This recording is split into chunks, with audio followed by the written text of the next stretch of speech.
Welcome back to the Sports Desk, everybody. We're rocking with the quad box today. We have two newbies plus Jack. So welcome, Stefan, and welcome, Henry. How's it going, guys? What's going on? How you doing? It's going pretty good. Yeah, so we have a packed week in sports. We have the Euros starting. We have the French Open over at Roland Garros. We had a huge NFL trade, too. Those don't happen. NBA playoffs rocking and rolling. NHL playoffs. We're down to the Final Four. And, of course, we got some hot takes ready for you guys at the end of the show. So we're going to jump right in. Stuff that happened today. That's not something we do very often. We're going to jump into stuff that happened literally today. Yeah. 3 p.m. Eastern, we had a soccer game, pretty big one. Turkey, Italy, Euro 2020. Now, you don't need to check your calendars. We all know it's 2021, but the Euros decided, we're just going to call it Euro 2020 just for the sake of it. Same thing like with what the Olympics are doing too. They're calling it Tokyo 2020 still, even though it's 2021. So, COVID. It does roll off the tongue pretty well, but we had a game, Turkey versus Italy in Rome. The Italians won 3-0. The opening goal of the tournament was an own goal. How anticlimactic, but the Italians rolled over the Turks. Anyone want to hop in and give your thoughts? To be honest, I was actually surprised because I was watching the game and I'm like, it's 0-0 going to half. I'm like, okay, Turkey's got something, but you know how Italy's always been a powerhouse for many, many years. Mm-hmm. So I kind of got worried and I saw that own goal and I told myself, I'm like, it might start to get a little ugly. And I'm looking 2-0, 3-0. I was like, okay, that's the Italy team that we all know. Yeah. That's the one that we expect to be, if not in the semis, close to the finals. So I was surprised at first, but they came through at the end of the day. Absolutely. And this is an Italian team that they haven't lost a competitive match since September of 2018. 23 wins, 5 draws, 0 losses. Now, say what you will about the competition. They're not necessarily playing like World Cup quality rosters every week or every game. I get that, but it's still impressive to go 28 undefeated matches against any competition, especially what a lot of that is Euro qualifying too. So you're playing pretty solid teams. So this is since September of 2018, they haven't lost in the first or ever. 28 games unbeaten. Yeah, 23 wins, 5 draws. That's impressive, regardless of how you look at it. And shout out to the Italians today. Played very well against a pretty strong Turkey team, all things considered. Yeah, sure. I would play highlights, but I don't want to get yoinked by UEFA. So the NHL is really a stickler for it. Major League Baseball, like you can play 2 seconds of a clip and you get hammered. The NFL is like sometimes okay with it, and the NBA on the Russell Westbrook day, I don't think that was copyright strike. But yeah, I would play a clip of the own goal, but full transparency, I don't want to get yoinked by. I'm pretty sure you might be able to see it on your stadium, right? In the app. Yeah, it's on your stadium. I believe so. It is there, so you guys can check out the app. Sure why don't you just describe it in intricate detail? Yeah, absolutely. Like a radio broadcast. Broadcast. Yeah. Okay. So Italy had a push down the right wing, came into the box. It was a little cross, kind of a shot, a little more of a cross. Deflects off a Turkish player's like face 5 yards in front of goal, and it goes right. Yeah, off of his face. It almost looked like he tried to make that an own goal, like the way it hit him, and he was just like it's like the John Terry failed diving header, but he hit the ball. It's like that. So great win from the Italians. Big start. They are the favorites in Group A, and they might be a favorite to lift Euro 2020, which is always exciting. But we're gonna slide over from Italy to France, Roland Garros, French Open. We had a huge upset today. Rafael Nadal has played 108 matches on clay. He's won 105. Today was his 3rd loss. Novak Djokovic took him down in the semifinal. What are we thinking, guys? I mean, I'm a tennis casual, and I know that Nadal was insane on clay. Like that is his. It's his bread and butter. Like he's just so good with it. He plays it so perfectly, and the fact that he lost, I mean. Nothing discrediting Djokovic. I mean, that's a really good matchup anyway, like regardless of the surface. But I know for someone to be that insane on that particular surface, to lose only your 3rd game ever, that's pretty unreal. Mm-hmm. Go ahead. Go ahead. I totally agree with you. I think that this is a shocking upset for me. I think that Nadal is the king of clay. That's what he's known for. There's definitely some element of shock to me. I figured I had him as a heavy favorite still because he seemed to be in good form this year. He was breezing through his first couple matches. But then you get to the Djokovic, and you can't. He's just something else, man. You can't kill the Joker. Good. No, you cannot. Exactly. Yeah, what a year for Jokers. Like Jokic wins the MVP. Djokovic is probably going to win the French. So a nice year for nicknaming the Joker. When's Joker 2 coming out again? I think next year. Oh, pretty sure. So close. That'd be cool though. Yeah. Almost perfect timing. I think this is probably the best year for Jokers outside of maybe 2008 with I totally blanked on the Heath Ledger. Yeah. Heath Ledger Joker is like peak Joker, but this year we have two great Jokers. Like if we could take that and put it now, it'd be the year of the Joker. So oh my god, it'd be the perfect storm essentially. Yeah, absolutely. Exactly. So rest in peace, Heath Ledger. So Speaking of dominance, I'm going to transition to a question I thought of maybe 15 minutes before we came on air. It's directed at Jack, but you, Henry and Stefan, you guys can chime in. Jack, how many fans do you think it would take to block Aaron Donald? How many fans? So here's the situation. You have your quarterback. Let's say it's for the sake of this, you have Stafford.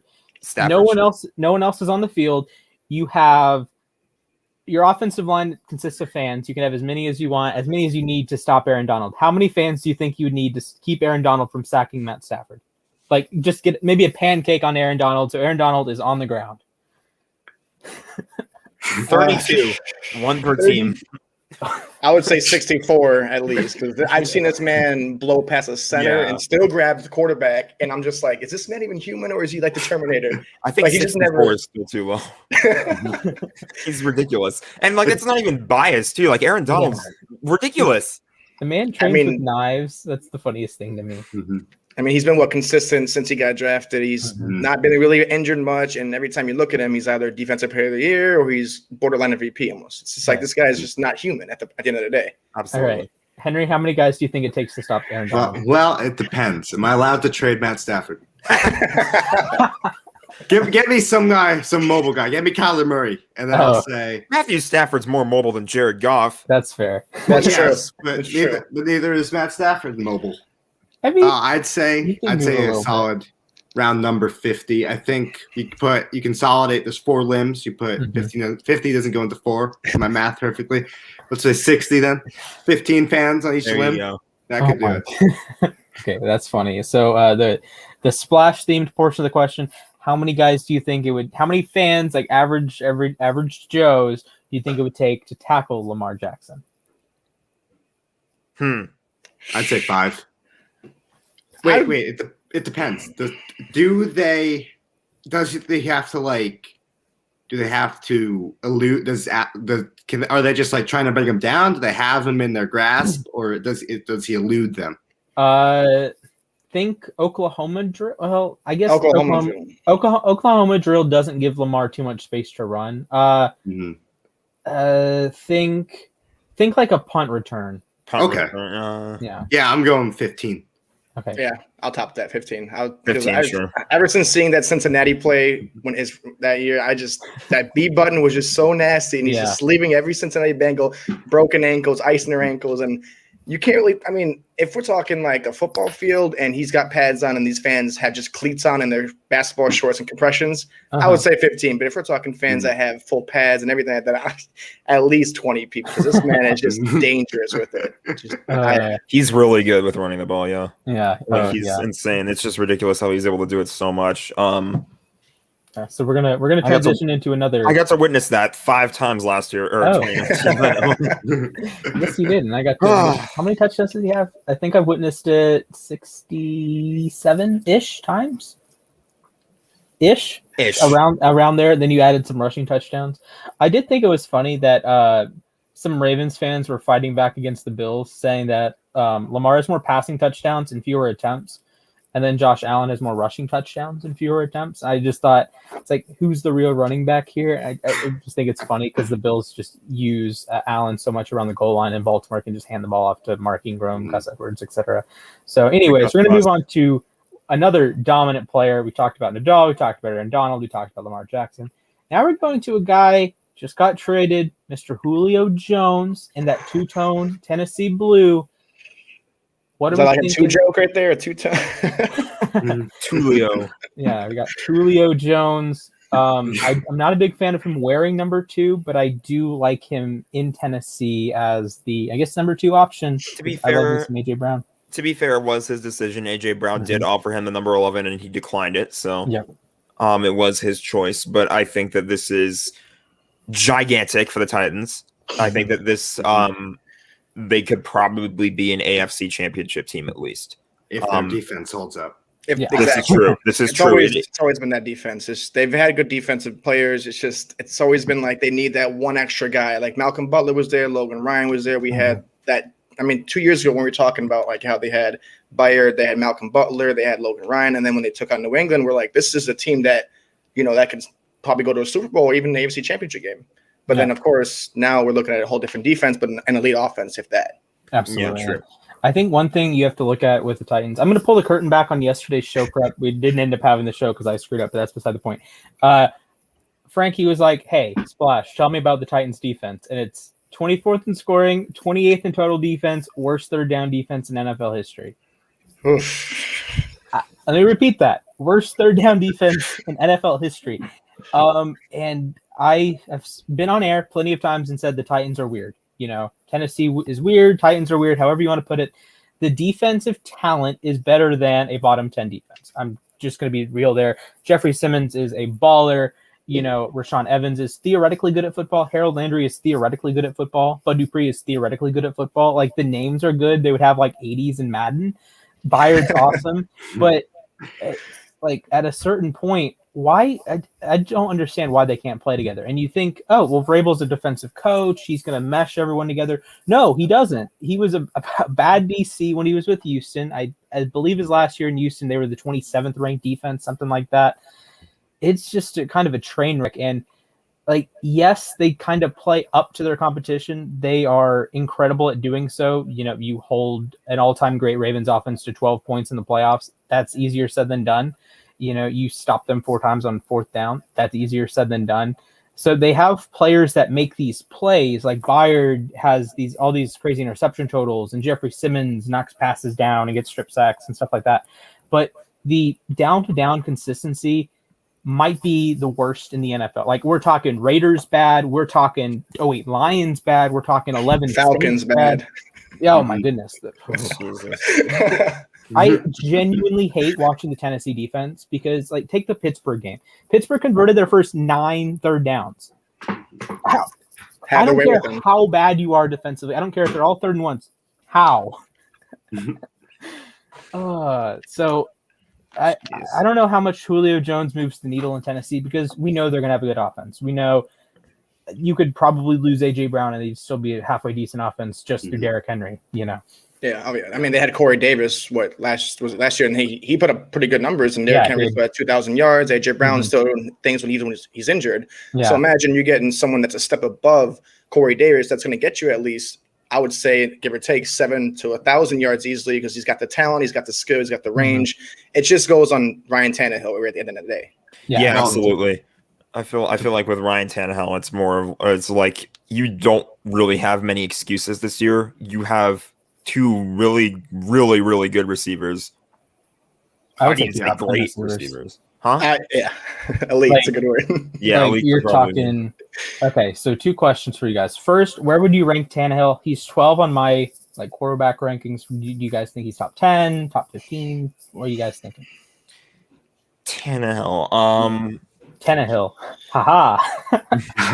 I would say with Tannehill, yeah, sure. With Julio, I would say easily top 10, no less than 11.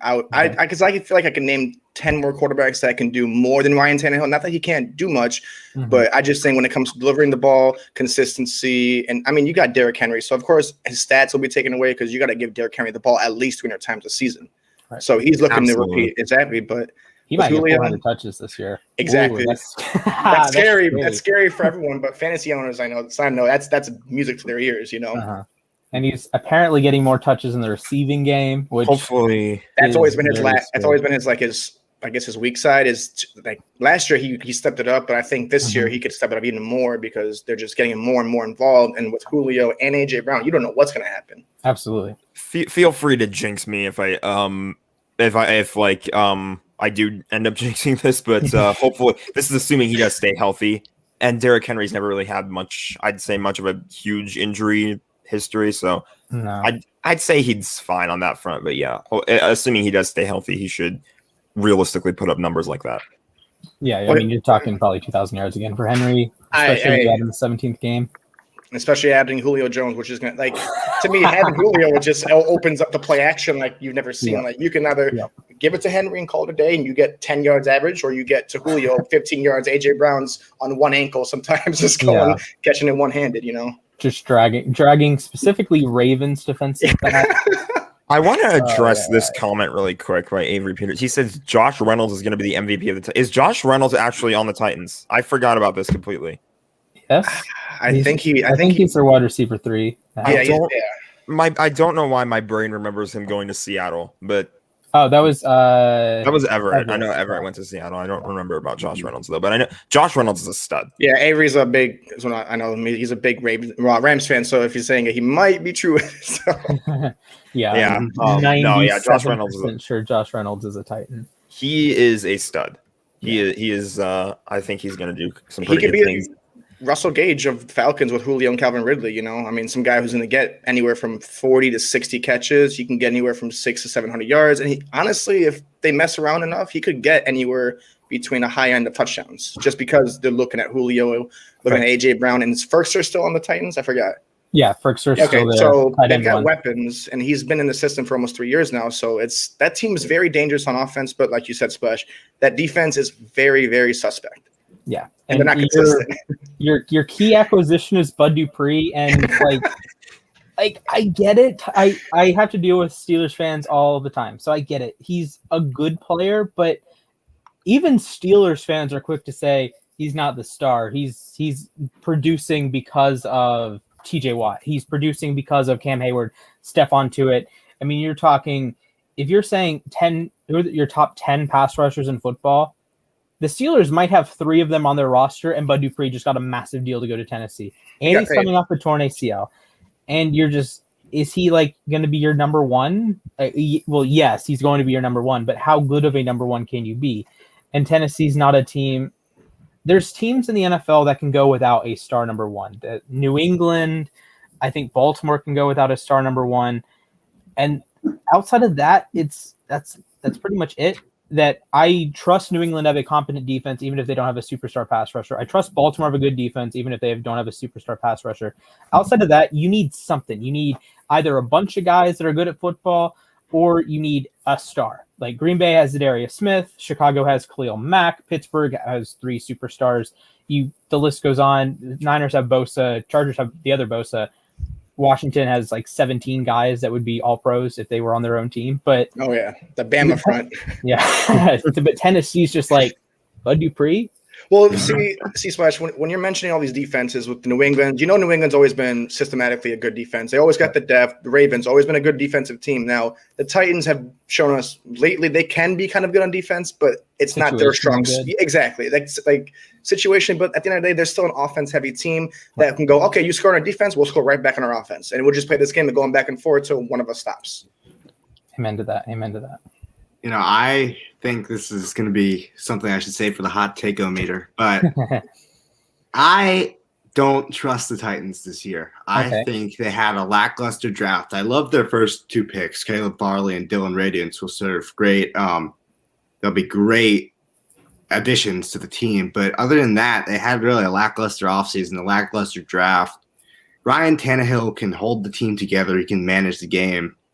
But it all depends on Derrick Henry's performance, and I'm not entirely confident. I mean, of course, I'm confident that he'll be good, but I'm not confident that he can win the games for the Tennessee. Yeah, and I would go as far as say this is the Colts division to lose. Ooh. I'm saying Carson Wentz comeback season.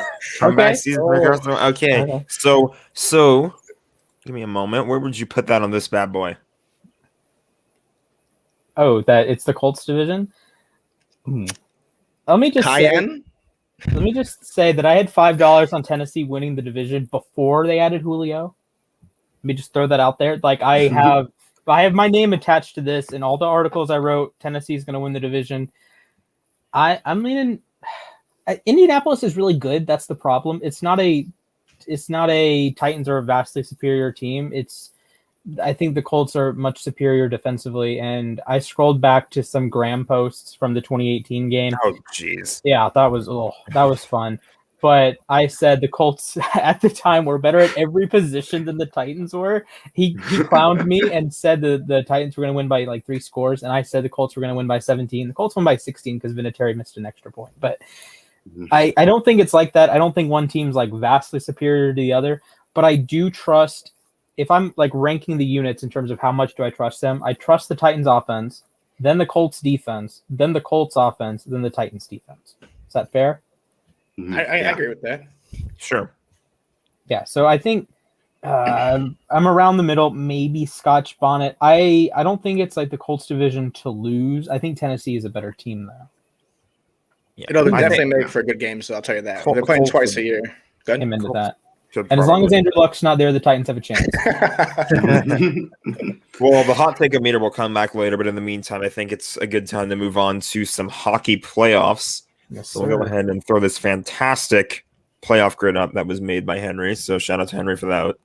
Yeah, this is gorgeous. We've got the Vegas Golden Knights and the Montreal Canadiens going up in the first Stanley Cup semifinal. There's no really named. It's not the Eastern and West. It's just they're both called the Stanley Cup semifinals this year. The other one being the Tampa Bay Lightning and the New York Islanders in a rematch of last year's Eastern Conference final. This is spicy. This is really spicy. What are you guys looking forward to in this? So I'm going to take a step back for a moment and look at Colorado. You see they're kind of like bleached out a little bit. They are the third team ever to win their first 6 games of the playoffs and then get swept in the second round. 1969, St. Louis Blues. 1999, Detroit Red Wings. Okay. Yeah, so it was a pretty catastrophic collapse, if you will, for Colorado. You know, I was thinking going into that series, I'm going to pick Colorado. I'm going to like generally pick them in the games. I don't think they lose. And then Vegas goes down 0-2, and it's like, I was right. Colorado is really good. And then Vegas is like, LOL, psych. We got you where we want you. Win game 4, win game 5. And then Vegas won a home playoff game to clinch a series. Whoa. They like never done that. And now they've done a back-to-back series. And there's a chance. I don't even think they may not even need a game 5 against Montreal. Now, granted, Montreal is rolling and they've won 7 in a row now. I think I said this, that Montreal was going, that they were ignited by the injury to, I always forget his name, Evans, I think. The Scheifele hit? The Scheifele hit, yeah. Okay. That makes sense.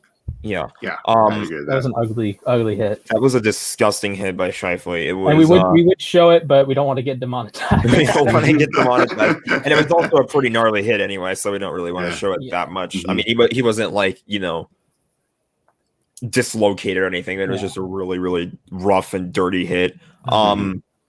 But yeah, I think that really just ignited the Canadiens completely. I think it turned them into beasts at this point. They're just playing so much better than I think anyone was predicting them to play. And I actually want to go back. This is a long while back. I'm not going to be able to pull the post up, but I made a post on U Stadium in the beginning of the season asking if the Canadiens could go all the way. And people were like, nah, they can't. This is when I wish we had feeds on the app. I screenshot, here it is. 4 months ago. It doesn't say the specific date, but yeah, I asked if the Canadiens could go all the way because they had started the season without scoring less than 3 goals in the game. So they scored at least 3 in every game. And then they scored 18 goals in 3 games at some point to start the year. I kind of called it a little bit. I mean, I didn't think they'd actually go this far, but I mean, they really have a realistic shot. I mean, Vegas is going to be their toughest test yet. it could be very fun to see how that series turns out. I think it should be a little bit more competitive than some people think, but Vegas is just they're a really strong team. They're a really tough and fast team. I think is probably their biggest strength is that they have these really tough guys, but nobody's really that slow either. So I think that that should be fun. And then obviously, I said that's the goaltending. What did I say was the goalie matchup of the year? It was it the Vegas Minnesota series? I think between Fleury and Talbot, Cam Talbot. Fleury versus Carey Price. Yeah, you're rocking former MVP. Inject that into my veins. That's gonna be so fun to watch. And I think we're at that point with Price that you're getting that Pecorine is too good right now vibe. Shout out to Urinating Tree. Price has been unbelievable. He kept Montreal in the Toronto series, Game 5, Game 6, Game 7, and now the offense comes alive against Winnipeg to some degree. I think there was like a 1-0 game in there somewhere, but Price was phenomenal. And Vegas is the better team. I think that's pretty clear. But at a certain point, when you have a goaltender that is as hot as Carey Price is and can be, I wouldn't be shocked if Montreal won a couple games here. I wouldn't be shocked if Montreal won. This is what people are but saying about. I think Vegas does win, but this is what people, and I'm more than happy to bring this up because today is actually the 9-year anniversary of when the Kings won the Stanley Cup for the first time. Jonathan Quick that year. Gorgeous. Absolutely gorgeous. And it's like, that's the kind of goaltending you're talking about here. Like, if you have a goalie that gets really hot, no matter who you're playing, anything's possible. Yeah, if you don't allow a goal, you can't lose. And pretty much, if you can get a fluky goal here, fluky goal there, you can win these games. You can win games 1-0. If you're allowing a bunch of goals, you're not going to win those. So yeah, critical. And Fleury yesterday just moved up to being the number 4 winningest goaltender in the history of the playoffs. Exciting times for him. Of course, he was a longtime Penguin, won a couple cups, been with the Golden Knights for the last 4 years. And I'm excited for Vegas Montreal. I think it should be a fun series. Maybe a short series, but it should be a fun series. I don't foresee any blowouts. So what do you think? Do you think Vegas takes it 4-2, 4-1? I really want to say Vegas sweep, but I think you got to give Carey Price the game. Is too good to get swept. So I think Vegas 4-1, but the goal differential of the series is going to be maybe +6. It's going to be a hell of a goalie battle, I feel like. Talking about, by the way, before we move on to the Tampa Bay Lightning against the New York Islanders, this is that series between Montreal and Vegas the winner is going to be awarded the Clarence Campbell Bowl, which is traditionally reserved for the Western Conference champion. So we could have an East team winning the West Trophy this year. Yes. Oh God. How crazy is that? And then we could have like an East versus East final. Like that's. Was there a Montreal Islanders final in the early 80s? I think there was one. Okay, now I got to look that up. That's only one. Because I mean, like under like the whole current trophy alignment and stuff like that. Like this is, right. It's weird. The NHL's been doing a lot of weird things though during the pandemic, so I wouldn't put this past them. Tampa, New York in this series that will be awarded the Prince of Wales Trophy, which is the Eastern Conference champion. So no harm, no foul there. I want to say Tampa in 5 or 6. But New York has been playing insane as of late. Yeah. I've been talking to Dan a lot. Shout out to Dan. I mean, we've been talking a lot, obviously, about certain NBA events that won't be named. But the Islanders, we've been talking about how nobody really trusts Varlamov that much in net, and Varlamov has gotten really hot. He's kept them in close games against the Boston Bruins, and now. They eliminated the Boston Bruins. And I mean, if anything, I think the Islanders are being carried by the energy of their crowd. Holy crap. Their crowd is insane. It's New York. That's how you do it. Absolutely. But the one thing I think about that is, though, and I'm just going to interject real quick, because I've been in Tampa the last 7 years, but the last 2 years has been nothing but, success. And I'm looking at Tampa and like, I watched that Carolina series. I watched the Florida series. It seems like they're just going up the entire East Coast, just knock out every team higher and higher. But Vasilevsky, like I've seen him have great games. I've seen him have not so great games, but it just seems to me that Tampa offense when they're good, they're hot. Like the last series when they were playing Carolina, wasn't it? What it was, I'm not mistaken, it was 4-2, and the next thing you know, it's 6-4. Tampa wins. It's over. It's like because the first 2 games of this series is 2-1, 2-0. You're like, okay, this is a bunch of. It's great defense. It's great goalmanship, but then Vasilevsky steps it up, and Tampa's like, no, we're the champs. We're not going to just let these guys come in here and just take us out. Absolutely. But New York, like you said, the crowd in New York is always wild. I mean, to take out the Penguins, take out the Boston Bruins, and then say they take out the Lightning, that's an impressive run to the Stanley Cup Finals to me. Those are teams that have been powerhouses for the last 5-6 years. For sure. I'm thinking Barry Trotz's boys have some magic in them. I think the Pesky Isles in 6. Okay. I may be more considering New York, but I think that Barzell's starting to heat up, which is definitely a good sign for them. Varlamov and Sorokin both have been good. I mean, Sorokin kept the Isles in a game where they were outshot 43-19, and they still won 5-4. Mm-hmm. If you would have told me that, I would have thought you were crazy. 43-14? Yeah, I mean, Islanders fans, though, I think are some of the best in sports. I mean, this is their last season playing in the Nassau Coliseum before they moved to UBS Arena, which is coming along. There were some progress shots that were shown today. I don't have those up right now. But I mean, they've got a lot of energy going, so you never know. It seems like they're like the Buffalo Bills of the NHL, the crazy New York crowd that's willing to do anything, the ones that just want to win. But, I mean, we got to see how the Tampa plays. If their goalkeeping's good, if they can stay consistent, if they can keep up with the Islanders, it could be a 7-game series easily. I think Tampa wins the series, but I have a really hard time saying Tampa in 6 because I don't think the Islanders are losing a game 6. Like, they won't give it up that easy. Sure. They're not losing. I don't think they're losing in Nassau. So I think Tampa's the better team, and if this was like the bubble, I think they probably win in 6, maybe even 5. But the Islanders are gonna have something weird coursing through their veins. Game 3, 4, 6. So I take Tampa in 7. So Vegas in 5, Tampa in 7 for me. Okay. So I do think Tampa is the better team, but there are some moments in sports where like home field advantage to me matters sometimes. It doesn't matter other times, but this is one of the times that you're not losing a game 6. It's like, say the Cavs in the 2016 finals. It doesn't matter what they do in game 5 or game 7. They're just not losing at home in game 6. Mm-hmm. In my opinion, the only sport where home field advantage has like an actual impact on the way the game is played sort of is like baseball, because the home team bats second. So like that's fair. I mean, I think it matters.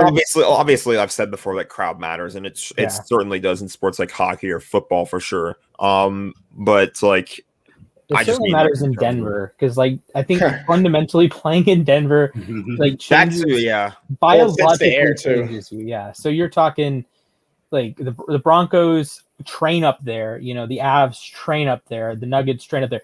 Nikola Jokic as like an overweight center being one of the best players in the NBA but playing in Denver for half the season is perhaps one of the weirdest things in NBA history. Is historical outlier and a half.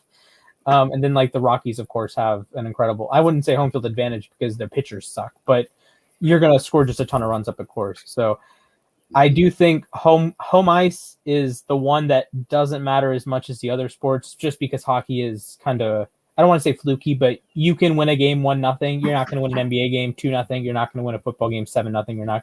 You're generally not going to win a baseball game 1-0. But you can have, like, you're more likely to get a fluky goal than a fluky touchdown, a fluky basket, or a fluky like home run. So sure, I agree. I do think home ice doesn't matter as much as other sports, but I do think it will matter for game 6. And I think I'll go Tampa in 7 and Vegas in 5. All right. Well, I think for all the people who are asking us, do we talk NBA? We got to do them. We got to do them their service, and we are. We do talk some NBA. I got the poster behind me. I actually, I did the right side this time. Nice. I had to think when I watch this back and I see the gears, like, okay, if I move my right hand up, it'll come to the okay, there we go. Oh wait, right hand. It means my left hand. Yeah. Oh, yeah. So NBA playoffs, we're down to the last 8. We have Phoenix, Denver tonight in in Denver. Phoenix is up 2-0. We have the 76ers at the Hawks game 3 in Atlanta, like 45 minutes north of me. We have Brooklyn's up 2-1 against Milwaukee, and the Utah Jazz are up 2-0 on the Clippers. So the Clippers, both LA teams might be out before the conference finals. I don't think anyone saw that coming before the season started. No. Wow. I don't think no one thought Lakers being a 7th seed, let alone having them out the first round. Good point. Anthony Davis. Yeah. I don't want to hear that man's name ever again. Hey, today's the 5th anniversary of the Cavs going down 3-1 in the 2016 finals. Ooh. I don't have any Cavs stuff nearby. I just got like a flashback of LeBron block and just the whole crowd losing it. Speaking of LeBron, he's switching to 6, by the way, so that's out there. Ooh, that's actually, not related, but before we break down some of these games, are you guys interested in any Space Jam? Like, are you gonna go watch it? It's on HBO Max, yeah. It is on HBO Max. Exactly. But I'm okay with it. Yeah, I'd rather watch it. It is. I mean, it's just one of those goofy, like, have fun, enjoy it movies. It looks kind of like, people say it's kind of like Ready Player One meets Space Jam. I can see it because they have characters like the Flintstones, the Iron Giant in there. Maybe Superman. I know his name was in there. It'll be fun though. I think that'll be a fun movie to watch. So when did you guys see the first one? Because I watched like maybe 45, maybe 30 minutes of the first one. Actually, I guess it was just Michael Jordan playing outside right at the very beginning of the first movie. I watched that in 3rd grade, and then my teacher couldn't get access to the VHS tape of it again. So we like watched it on a Friday. Then Monday, she's like, "Oh, I don't have access to the VHS anymore." Shrug. I'm like, "Oh, you're like what? Oh no!" So I watched it. The dogs are mad about that. I watched it on the plane when I watched it on the flight from JFK to Reykjavik when I went to Iceland a couple years ago. So I liked it. I think it is more of like a kiddie sort of deal, but I did like it. Yeah. I just think they're just doing it. I don't know. I mean, I'm gonna watch it. You know, like I said, I've watched movies like Godzilla versus King Kong. I'm not going to like, oh, this is gonna be a great, storyful movie. Yeah, it's gonna be a storyline. I just know what I'm going into. Blockbuster, like super invested in this. Yeah, it's like, oh, it's gonna be a trilogy. It's gonna be 6 movies. I'm gonna be so inclined. I mean, I'm gonna watch it because it's LeBron, all the characters, Bradley Beal, all of them. It's just gonna be a fun watch, and it's like I said, it's just something to watch, and it's NBA. So I think LeBron's a halfway decent actor. Yeah, I think he's got experience. Like, he was in Trainwreck. I watched that on a plane once, and I didn't hate his performance. That was ridiculous. I mean, he's a better actor on the court than he is in the camera. So I'll give him that much. That much I'll tell. I've never seen a man go that crazy for an eye poke or CP3 rip his shoulder off. And they never give him whistles. I mean, what is he supposed to do? I mean, you would have thought Aaron Donald blew the guy out when he's on the floor. Like, okay, cool. Or my favorite was like when Kevin, like I was watching the Braves game when Kevin Pillar got drilled right in the nose. And then like 30 seconds later he gets up. Mm-hmm. Yeah. I had to deal with this week 1 when Jalen Ramsey or Michael Gallup pushed off of Jalen Ramsey and people were acting like Ramsey sold it. Well, it's the momentum, it's you're gonna cut a receiver and he's gonna push you and you're going backwards. Of course, you're gonna fly, but I mean, Lamar makes it look like it happens every day. I mean, and exactly. And I love LeBron. 250. Anyway. Can we talk NBA playoffs now? One more thing before we circle back that you guys are going to time me for. I am the youngest of this contingent, as you guys know. Mm-hmm. I have never seen Space Jam. Oh, I mean, I don't think that's that blasphemous. I didn't see it until after my. I guess that's fair. I didn't see it for a while. I saw like bits and pieces of it when I was little, but I like barely remembered. Like I think there was a scene where he was golfing. I think that's all I remember. Yeah, and then they go into the little. Yeah, I've watched it once, so I'm not blaming you for it. I will watch it again though because the second one's coming out, so I will rewatch the first one just because of the second one. But like I said, these just movies are fun to watch whenever you're bored or at home, not really in front of a big crowd of people. Just a little, like chill out and relax movie. When the original trailer was posted, I really liked the trailer, by the way. When the original trailer was posted on the app, one of the comments said like, "This is the kind of show, or this is the kind of movie that I watch on the plane if there's no other options." That's fair. That's fair. That's why I watched the original Space Jam. But I think I might go out of my way to watch this. I might. By the way, a friend wants to go see it. One absolute last final note. I love spoiler kind of. I love how Daffy Duck takes a shot at the Ducks, at the Mighty Ducks, when he says, "What kind of Mickey Mouse organization would name their team the Ducks?" Disney at its finest. On a side note, I do think it's funny that I have 3 jerseys now of players / teams that Jack just hates. So I have an Ohtani jersey. This is Splash liking to get merch that of people that I hate, but it's fine because So I got the Weddle Chargers jersey before. I got the Weddle Chargers jersey before we had the show, so I should be safe from that. And it was like $40. I got the Kaprizov jersey because it's a retro reverse jersey, and it was like $50. And I got the Ohtani jersey. It's a Japanese jersey. I posted on the app. Check it out on the app or on my Instagram. Was it the? Let me see. And it's, I think I know exactly what. It's a Japan one, not an Angels one. So and it was like $40. So that's nice. Yeah, if I'm gonna get 3 jerseys for $130, I'm sorry. That's a W. You hate, but 3 jerseys for $130. I never. To be fair, I never said I hated Ohtani. Oh, it's just Angels. Los Angeles. I mean, the Angels. I hate how they pretend to be from LA, but anyway. Yeah. The Los Angeles Angels, Anaheim Angels of Anaheim, Angels, California Angels of Anaheim. Is this true? Say that 5 times fast. Yeah, exactly. I will go look. TJ just pulled what TJ just said. Did Scherzer just get hurt? That is Scherzer. Gabe Locquest, he is baseball for USA Today Sports, says Max Scherzer was visited by the trainer, threw 1 warm-up pitch, and is leaving the game. That's not good. That's not good. No. That's okay. And they just started. It's top of the first too. Huh. Wait, no. And I'm looking right now. It shows he's still in.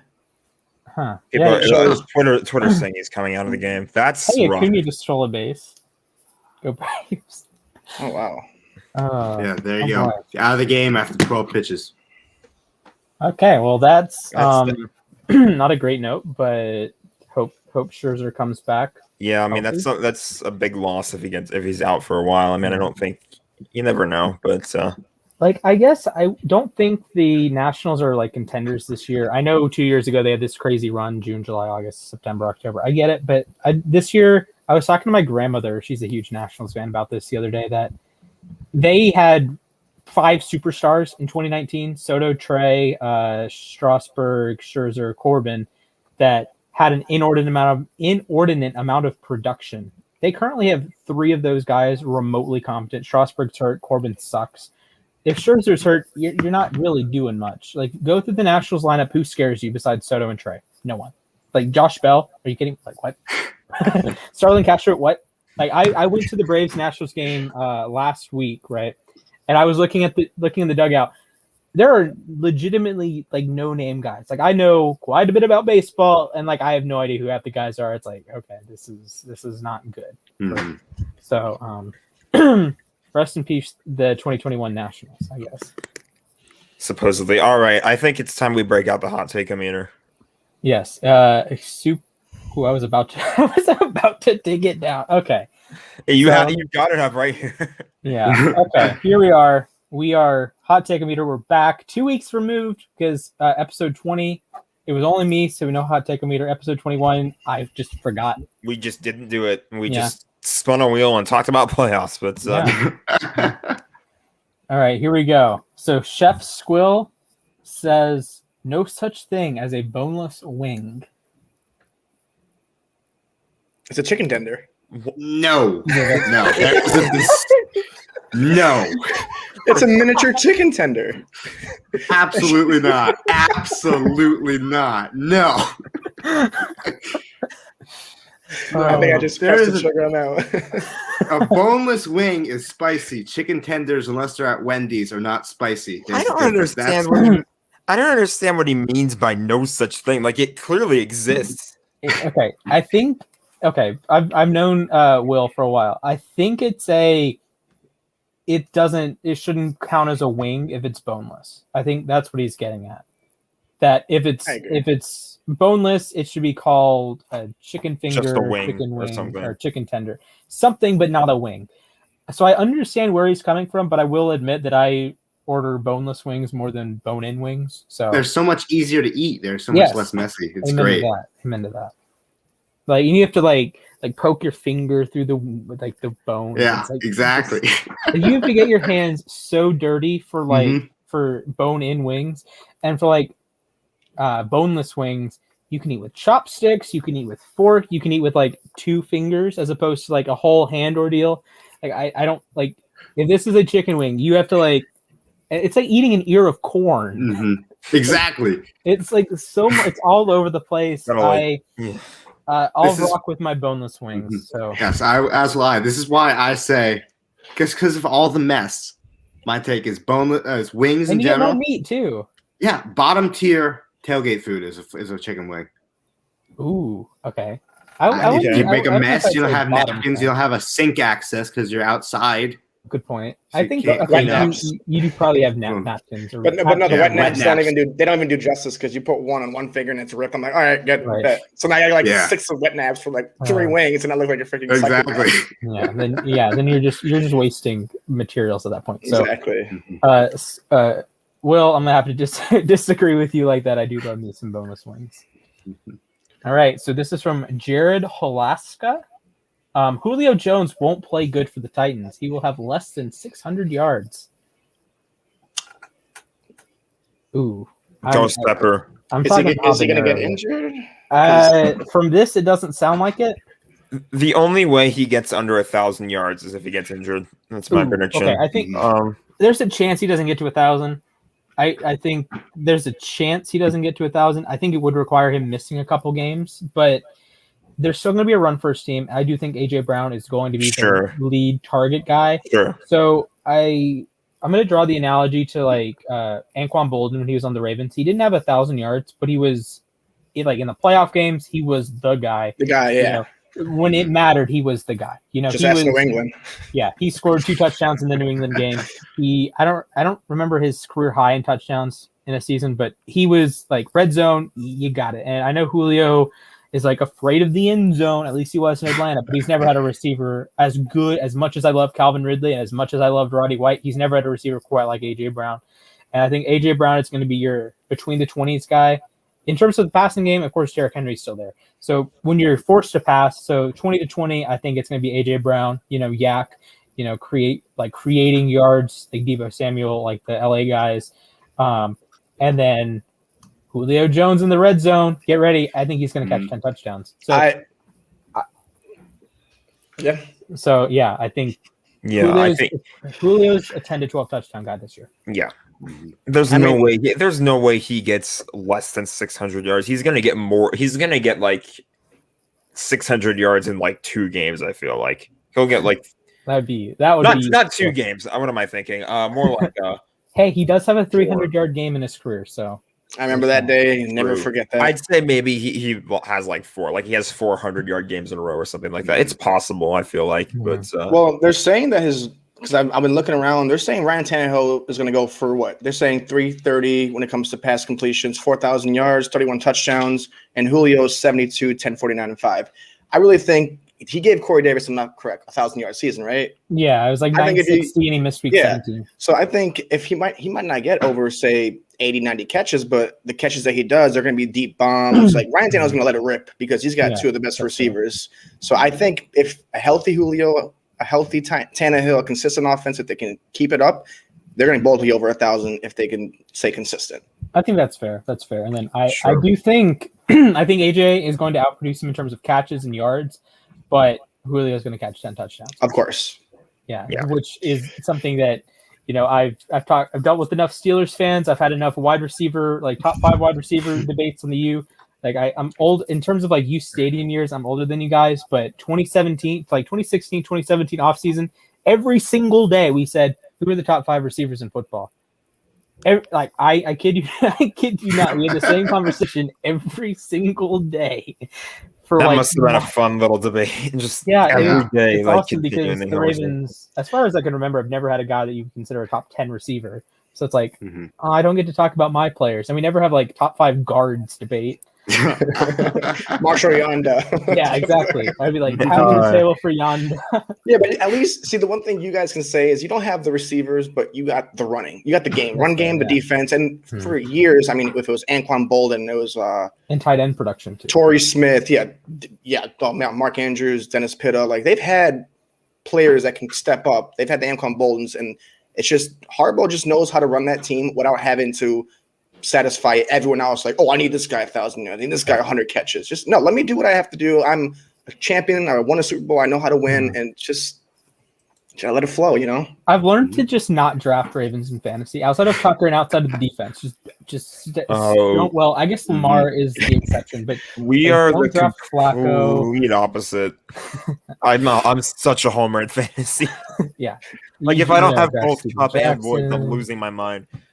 Oh, okay. Actually, quick news break. What do you think about Todd Gurley in Baltimore? I hate it. I'm like totally against it. Actually, I heard he left without a deal. Good, glad. I didn't like it. I thought Baltimore has enough like really solid running backs. So like it's Mark Ingram with a bigger name. And to be honest, you're never gonna. I mean, Gus Edwards has done what he's done. So if you can keep Gus Edwards, Dobbins, put like a third down back that could just help him. But don't stop the production of J.K. Dobbins. We saw what he did at the back end of the season, 5-yard average. This guy was the man. 6 yards to carry. 6. Go ahead. It completely agonizes me to say this, but you're never gonna get pre-injury Todd Gurley again. No, especially that 2-year run he had where he was just used and abused, had all those touchdowns, MVP. Like that 70, was it. He's like 70 career touchdowns. He was on such a good run in starting when Sean McVay came over, and like he was the offense. I'm gonna say that right now. Todd Gurley was the offense. And the Rams had a really strong offense in 2018. They had Kupp was finally like, I mean, I guess he was already doing really well, but they had Brandon Cooks, they had Gerald Everett, they had who else? Josh Reynolds. Line too. Oh yeah, very, very, very good offensive line in 2018. Nobody missed. Wasn't playing like Jared Goof, and of course it makes it easier that they have a good defense to supply Jared Goof. You know, like the guy it's like you could have had anyone behind that you could have had anyone play quarterback, and he could have done what Jared Goff had done. Like you have the defense, offensive line, the weapons. I'm not saying it was all the offensive line too, but like but like when you have an offensive line. Like that, this is my argument in 2019 that when Jared Goff was struggling, I was blaming the offensive line because Goff went from having an offensive line that in 2017 and 2018, the only games that all 5 people who started the year week 1 did not play was week 17 when Sean McVay rested his starters. Right. You go from having that incredibly stable offensive line to 2019 where everybody's just a turnstile and it's just constant injuries and people getting hurt and people having to come in and play these positions and like switch around on the offensive line too. It was just ridiculous. And it's like, no one can play behind that. No one.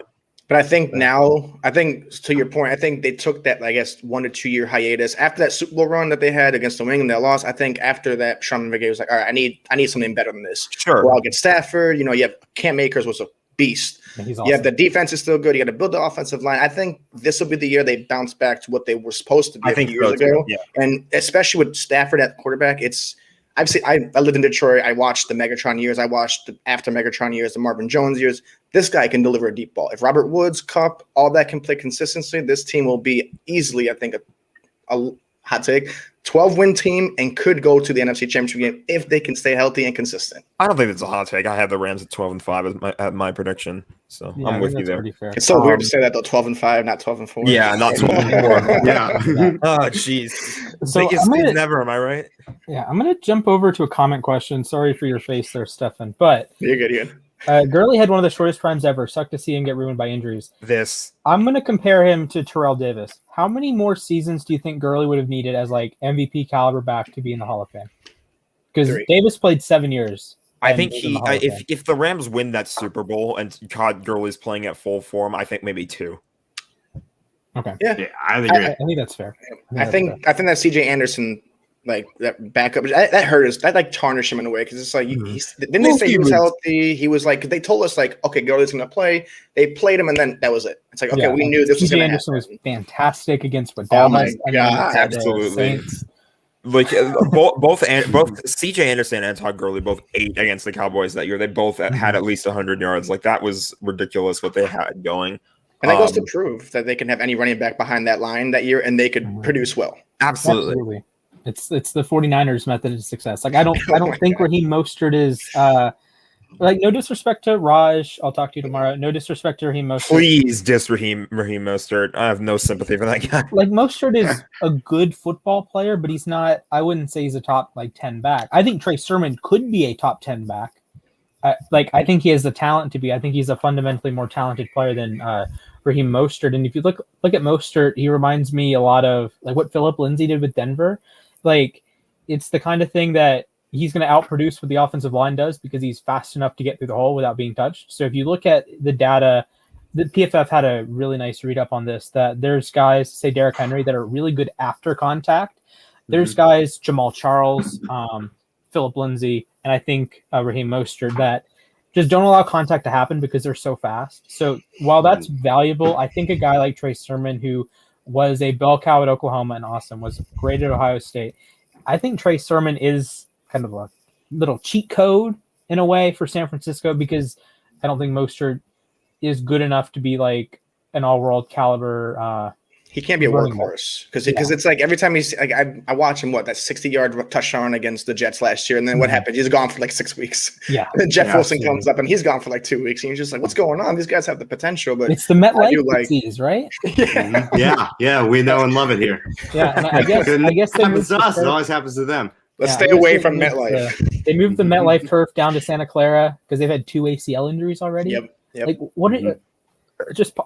what are you doing, San Francisco? Is it Soldier Field all over again? Because I know Soldier Field was one of the worst fields as well, that grass field, and everyone was just getting hurt. Yeah, this is Heinz when they have a high school game on Friday. Pitt plays at home Saturday, and then you have like a Sunday night game against the Ravens. Like, how is Jamal Lewis supposed to run the football? Like, there have been like at least 150 people that have like walked on that single blade of grass in like 3 days. Like, are you kidding me? And they don't even catch it up. They're like, all right, guys, we're ready for our game. It's like, what do you what?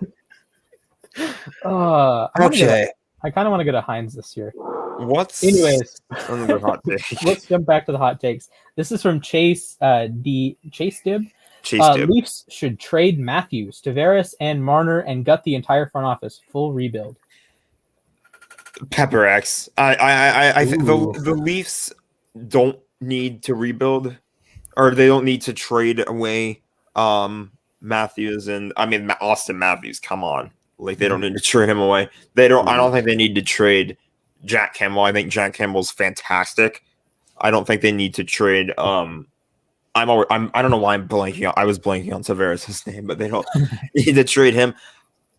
I'd say maybe they might start looking towards a rebuild soon. I mean, at some point you have to take a look at all these Game 7 losses and just kind of wonder, like, what can they do to break through? Right. But it feels the reason I put it so high is because it feels like another Leafs fan knee-jerk overreaction. And I mean, like, fair. I don't know if Chase Dibbs is a Leafs fan or not, but this is just kind of, it gives me that vibe. And I mean, yeah, I do agree that to some degree the Leafs are going to need change because, like you just said, it's heartbreaking that they keep losing in Game 7. But, like, not every single loss means you have to blow up the whole roster. That's fair. I, for one, would enjoy them trading everyone but John Tavares and just having him do the rebuild because he kind of snaked on us. And so now he's getting what he asked for. He's reaping what he's sowing. So I'm trade him to the Islanders. Exceptionally happy. Yeah. Well, I guess that would be a net negative for the Islanders because he left for nothing, and then if he was traded to the Islanders, then you'd have to trade something for him. Would the fans re-embrace him? That's my question. That's my question of the day. If you're an Islanders fan and John Tavares came back, would you?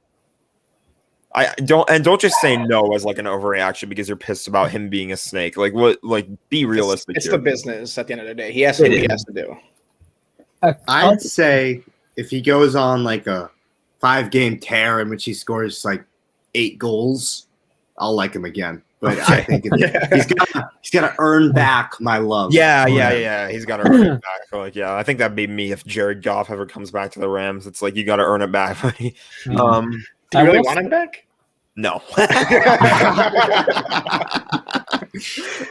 got one in Detroit. We're suffering as well. I like him as a person. I think he's a good person, but Stafford's a huge upgrade. I will say, as like a Cavs fan, LeBron burning us twice, you don't really care because you win in 16. So if, like, say Tavares went back to the Islanders and they won a cup, I don't think Islanders care. I think a lot of Raptors fans kind of felt that sentiment with Kawhi. It's like they finally won their title, and it's like it sucks that he has to leave, but at least they have the championship, and that can never be taken away. So and you got to look at that in a different aspect. One is Toronto. They were never going to win a championship, really. I mean, with LeBron there, and then Kawhi's like, I got you guys. I'll put you on my back. He made that shot, and I mean, ever since that shot, it's just been nothing but Toronto. But now we see them in their true light. So it's I will say Toronto, both the Blue Jays, Raptors, and Maple. Well, not really the Maple Leafs because they got to play in Canada at least, but the Raptors and Blue Jays have gotten the short end of the stick the last 2 years.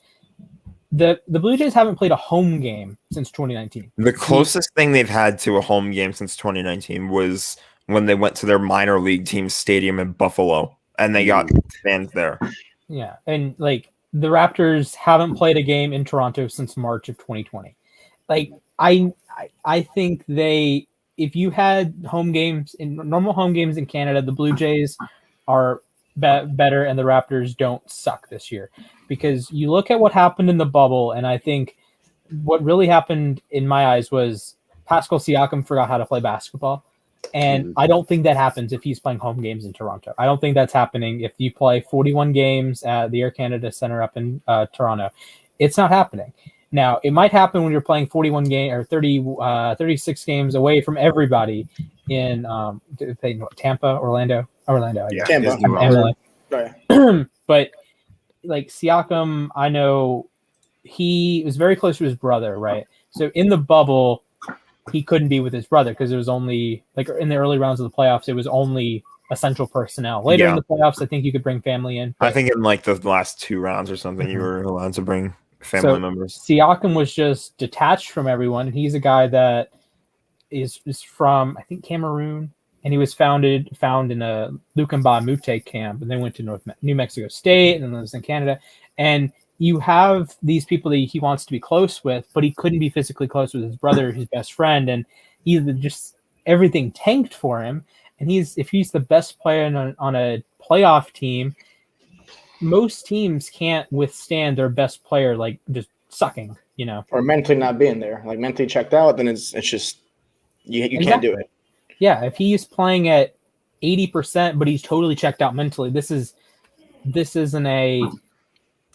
so many. I don't want to say issues. I don't want to throw Pascal under the bus because I do feel for him there, but I do feel bad for Toronto, the Maple or the Blue Jays and the Raptors. The Maple Leafs did get to play all their games in Canada this year, and they did get to play all of the playoffs last year in Canada. And I don't feel quite as bad for them, but I feel like we're closer to get it to sports teams starting to be able to play in Canada again. I feel because the Canadians were able to get a waiver grant or whatever the word is, they exemption, whatever, they were allowed to cross the border so that so the Canadians playing in Vegas will be the first time in a very long time that a Canadian team has played in America. So that's going to be All right, so let's jump back to these hot takes real quick. Okay, this is from Colomeo. Zeke will end up with the same or more amount of turnovers as last season. How many turnovers did he have last season? I think he had like maybe 5 or 6 fumbles, something like that. It felt like every week he was giving the ball away. Well, when you see Pollard in there doing what he's supposed to be doing, you're wondering how many times is he giving the ball up? Because he had the game against the Cardinals. I think he had 2 fumbles. It's like, how? Yeah. How? And then Kenyon Drake's rushing for like a 60-yard bomb up the middle. Yeah. And then Kyler's overthrowing folks, but Christian Kirk makes this ridiculous catch. That was probably the worst 88-yard touchdown I've ever seen because Kyler just like airmails him, but Christian Kirk is just fast enough, and Dallas's defense just tips it in there.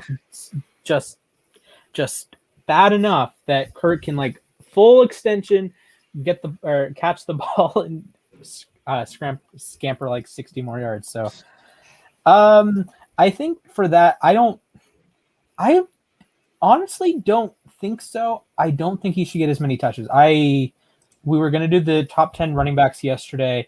We posted the list on the app, and Zeke was, I believe, 9. I don't think Zeke deserved to be on that list at all. No, I don't think Zeke's the top 10 running back. No, is it because he's been in the league for a while? He's had the wear and tear. He's starting to get to that point where it's like, okay, we kind of got to start moving on from it in a year or two, because it's just that. I think that's fair. I don't think he has the juice anymore. I think I'll compare him to another Ohio State back. I would take J.K. Dobbins over him. Like, I think, Dobbins has juice. I don't think Zeke has juice. And I think the separators that Zeke had to be a top 10 draft pick and JK had to be like the 58th pick. I think that separation is gone, and JK is probably the better running back. And I think a lot of teams can have that conversation. Like, would you take Miles Sanders over Zeke? Maybe. Would you take Antonio Gibson over Zeke? Maybe. Oh, yeah. Like, I mean, moving forward, definitely. 2021, maybe not. But I don't even think Zeke's the best running back in Dallas. Like, I love me some Tony Pollard.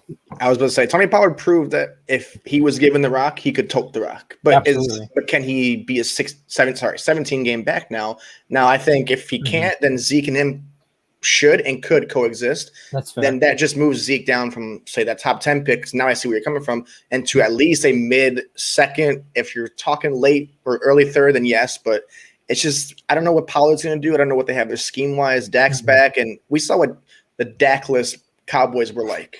It's ugly. It was just terrible. Mm-hmm. And I think maybe if they give him one more year to go, okay, Dak Prescott's back, the offense is a little bit better. Defense, I'm still suspect on, but it just really goes from there. And if he can't do it this year, then I think they got to either cut ties or just trade him somewhere else to someone that needs a back. That's fair. So I think this is maybe a chili to Arbol, because there's a universe that he doesn't get as many touches as he did last year. And because fumbles are a little fluky, especially fumbles lost, because I think about half are recovered by the offense, half are recovered by the defense. So there's a chance, say, Lamar Jackson, for example, like 2 years ago, was like fumbling twice every game, but not every fumble is recovered by the defense, so not every fumble matters, So I think that fumble luck can play a role in that, but I think Dallas will be leaning on Pollard by the end of the season. All right, let's sprint through these last few. This is from Zach B14. Milwaukee will win games 4, 5, and 7 and take the series. Not if Giannis can't hit from 10 feet out.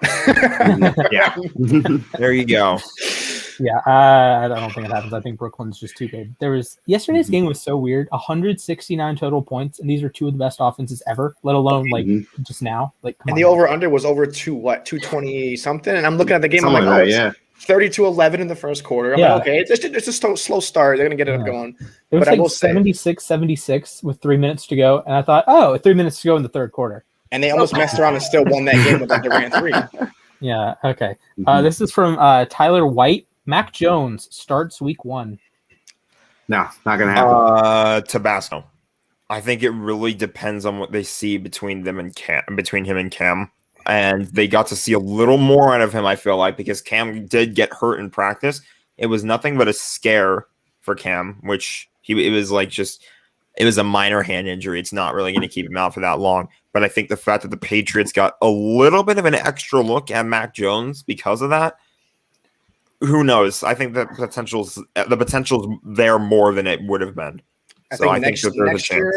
Next year, I will, if I'm betting man, which I am, I would bet he's the week 1 starter. But I think this year, at least week 4. At least week 4. I agree with you 100%. I don't think Mac is – I've said this on the show before, and this is – I think some people think this is a hot take. I think Cam and Mac are essentially the same passer.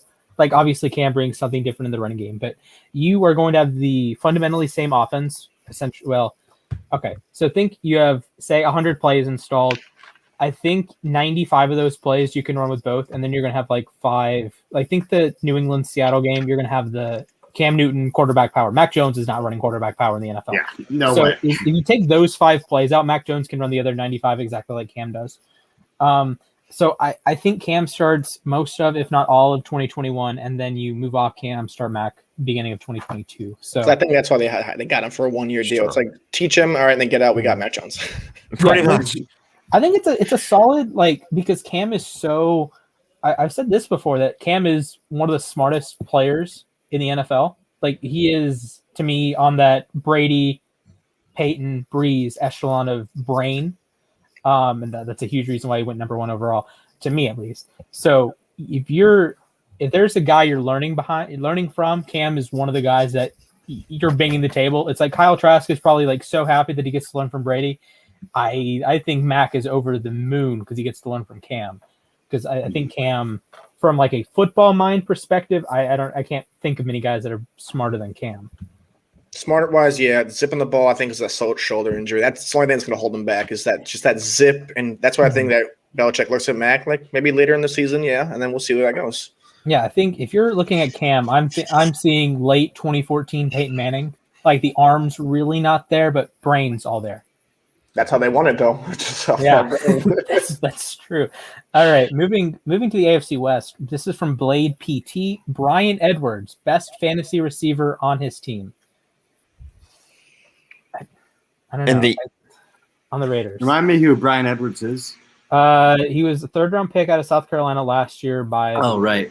Yeah. Oh, yeah. I mean, what do they have right now? They have Henry Ruggs, Edwards. Ruggs, Brown. I mean, Renfro. Good luck being the best in your division. Oh, on his team. On his team? Yeah. Oh. He's obviously not going to be better than Hill, Sutton. No.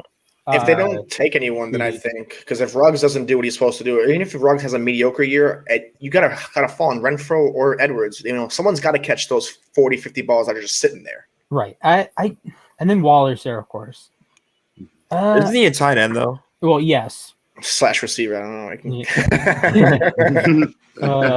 He's a nice value as a tight end for fantasy purposes. I do think it's a fair assessment. I would be maybe Serrano. I think you can, on a week-to-week basis, I trust Edwards more than Ruggs. Ruggs is going to have like an 8-catch, 150 yards, 2-touchdown game at some point. I think. And then we're going to be like, oh my God, we knew he was better. Yeah, he's exactly. going to suck next week. Yeah, there's going to be that one game that Ruggs goes bonkers, or even John Brown goes bonkers. Like, John Brown's a guy that there's going to be one game he has 4 catches, 150 yards, and a touchdown. He's like, oh, wow. The Randy Moss game, I call it. Yeah, or the Marquise Brown against Miami game. I think it happened. It's going to happen for Ruggs at some point. It's going to happen for Brown at some point. So maybe by the end of the season, they're pretty close, but I think Edwards is going to be a nice median. He's going to get you, I don't know, 4 catches, 50 yards every week. It's a good 14 team, like a later, like bigger leagues. He's someone you want to take for like a second receiver. He can be your like wide receiver 3, your flex. Yeah, I think he's fine. I mean, if you're in standard, maybe you want to go more Ruggs for the touchdown value, but just ask the Jets. This is true. All right, we have 2 more, then we're going to wrap it up. This is from Hotep. Wentz MVP conversation. Yes. Henry's liking this one. You said Wentz. I don't know if I heard that right. Wentz MVP conversation. That's what was heard. Wentz MVP conversation. And he's like he did the kind of what's the emoji I'm talking? It's like with the teeth, like the cringe. With the teeth. It's like,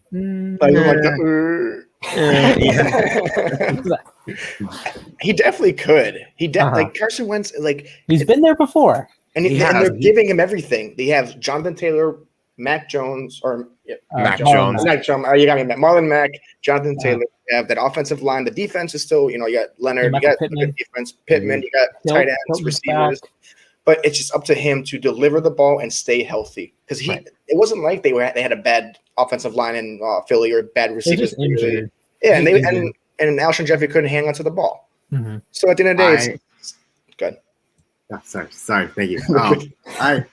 I'm an interrupter. I've come to realize this. You're good. I think that he's reunited with Frank Reich. He's out of the Philly organization, which is just that it puts a damper on everything football. It's a no fun organization. Roseman gets what he wants, all that stuff. I think you give him an offense, you give him what Stefan said, you give all that, and then you give him a confidence boost with his team. I think he has the abilities to get that 2018 season back. Okay. I think that's going to happen. I say this is right. It all comes mental, just like you were saying, Splash. If he's mentally ready and he's mentally prepared to be good, then he will do well. If he's not, then it's going to mess him up, and he's just going to second guess himself, and it's just going to be up to him. I certainly think that's fair. But I don't know how much of his accuracy and how much of his like footwork was controlled by like him mentally not being there, because it's one thing to like just make bad decisions. Like Wentz made some horrific decisions. Like he was up there with Drew Lock as worst decision maker in the NFL last season, as far as I'm concerned, which is saying a lot. Well, Goff athletically isn't there. Like Goff says like that Tua thing, that Tua thinks he's more athletic than he is. Goff's decision making though, like I guess Goff's decision making is more of, why are you trying this? Wentz and Lock can like make all the throws. I don't think Goff can. Actually, I don't think Goff can sometimes. Yeah, sometimes. I trust Wentz and Lock to like, if you give them 100 tries, they're going to make the throw. Like, I don't think there's a throw. Like, I'm not saying they're Mahomes or Josh Allen, but I think they can make most throws on an NFL field if you give them enough chances. Mahomes does it first time. Rodgers does it first time. Allen probably does it on the second time. Lock and Wentz, maybe 10 out of 100. I don't know. But I can see Wentz being good in Indy. He's going to be reunited with Frank Reich as offensive coordinator for his 2017 MVP caliber season.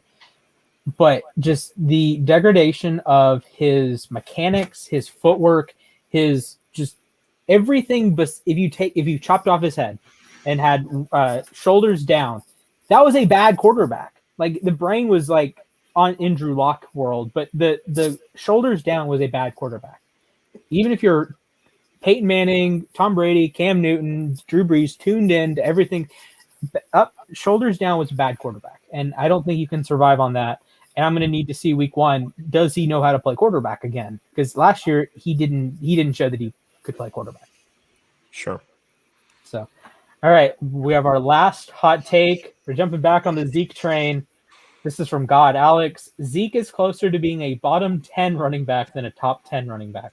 No. Yeah, I think he's just a happy medium. I don't think I think he's a medium. Worst case 15. I don't think he's a top 10 running back, but I definitely don't think he's a bottom 10. No, he can still outperform half the backs. 12 to 18 is where I'd rank him. I think so. If you're going all starters, this take is about like habanero, I'd say. Yeah, I mean, obviously Zeke is better than every running or most like RB2, RB3s. There are only a handful of guys that you even have the conversation, like his own teammate. But like if you're ranking like just the starters, I think he's maybe around 12, 15. Although I guess then you take Kareem Hunt out as well. See, Kareem Hunt's better than him. Because he could do everything. Zeke, it's like. One of my coworkers published a list and said the Browns are the 4th best running back room, and I just had like an aneurysm. Like how do you have 2 top 10 running backs, or the Ravens that you could argue they have 2 top 25 backs, and like Edwards and Dobbins, and he had them at 18. I'm like, how? Why are you taking both Miles Sanders and like practically nothing over 2 guys that have averaged 6 or 5 yards a carry in their careers? I don't know about that one, but. With that said, thank you, Henry. Thank you, Stefan. Sure. Great show today. Love having you on. And if you guys want to do your own show, we can do that. And Henry and I are working on big things. Big things. Big things is what I'm we'll down say to go here. live anytime. I told everyone that I know. Can I do a quick shout out though? To the people that are watching. These are the boys that are watching. It's our little football league we got going on. It's our little football league we got finished. They all came and joined us. So thank you guys for coming and watching, guys. Appreciate that. So thank you guys for coming on. Any last words before we wrap it up as we approach the 80-minute mark? This is one of our longer shows. We've been going on for a while. Keep an eye out. We're gonna try and do some sporadic like shorter shows throughout the week. Mhm. We're gonna try to get some more like live stuff, like more immediate reactions and stuff like that. That's something we're gonna work on too. That'll So be fun. keep an eye out for really anybody. Honestly, can go live and do that stuff. So keep an eye out for that. Yeah, and absolutely, we're gonna look to put more content out there. We have the Euros, so we're gonna get some soccer folks on. We have also Copa America too. More NFL free agency stuff, NBA playoffs, NHL playoffs. So It's a chock full summer. Don't worry. yeah, absolutely. And college We're gonna have football. some fun. We got college Yeah, football college. coming up. Ooh, yeah. Ooh. I'm really excited for college football. Don't tell Me Zach. too. Yeah. Yeah. Is it Zach? In our Yeah, don't tell podcast? Zach. We forgot about that. Okay. Oh boy. Let me tell you guys, I had just a handful of interactions with Zach. Audience, Zach knows his stuff. Is it a Monday? Is it going to be Monday show? Right? Whenever our youth stadium college football shows, you're going to want to tune in. I don't even care if you're a casual college football fan. Zach is going to bring the heat. It's going to be banger show after banger show after banger show there. So Banger shows everywhere. yeah, I'm so ready for. channel. I'm so ready to like give my dad a reason. Where do you want to go this summer? Well, I have shows to produce. I'm excited for him to. I'm gonna sit home and watch these shows. Yeah, I'm excited. I'll Grab be the popcorn. Yeah, it's gonna be lit. It's gonna be lit. So Yeah, I think absolutely. that's So, yeah, thank you guys for hopping on. Always Summer to welcome use. to come back. So with that said, peace out, and I'm going to end the broadcast on time.